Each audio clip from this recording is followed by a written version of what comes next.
you do not have enough time.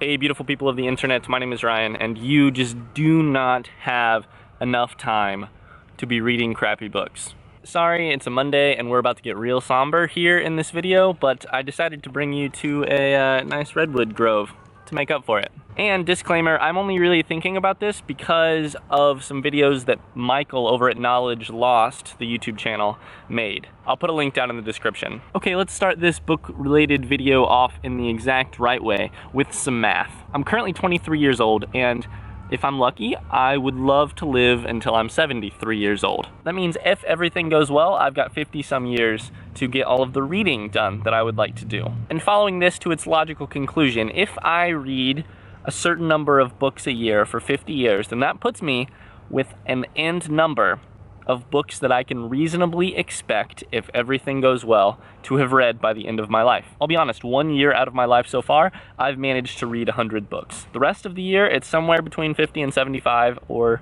80. So let's be really generous. Let's assume 75 books a year for the rest of my life. 50 years times 75 books, that's 3,750 books. I definitely did the math on my calculator before filming this. And obviously there are ways to combat this and make that number a little larger. I could just read more, for instance, which is always an option. I firmly believe that you can always be reading more.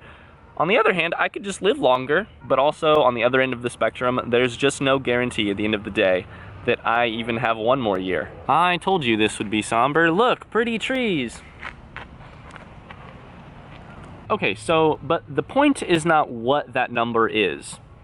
The point is that there is a number at all. There is a number of books that you will read before you die, and that number is not infinity. If we are living good, conscious lives, if we are walking around the world with this knowledge in our heads as the self-aware humans that we are, it can't help but affect your reading. Sometimes I think it's a little too easy to say, yeah, I know that, when you're faced with something as cliched as the knowledge that you someday will die and that you will run out of living moments. Lord knows that I'm guilty of this, that I'm guilty of saying, yeah, obviously, when I'm faced with this knowledge. But just because the idea is simple, in my opinion at least, that makes it a lot easier to forget it. And in fact, I really don't have a bigger concluding point.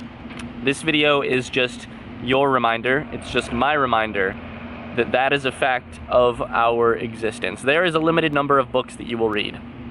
If you are not currently reading a book that you wish to be on that list, consider yourself warned. Go out and read the important thing. And that is all that I've got for this book-related video. I'll see you all next week, but until then, best wishes! Hey, beautiful people of the internet, my name is Ryan, and I have an apology to make in today's video. It's not that I've done something wrong yet on the channel, it's just that I know that I'm going to. Disclaimer, I am a mispronouncer. I mispronounce a lot of things.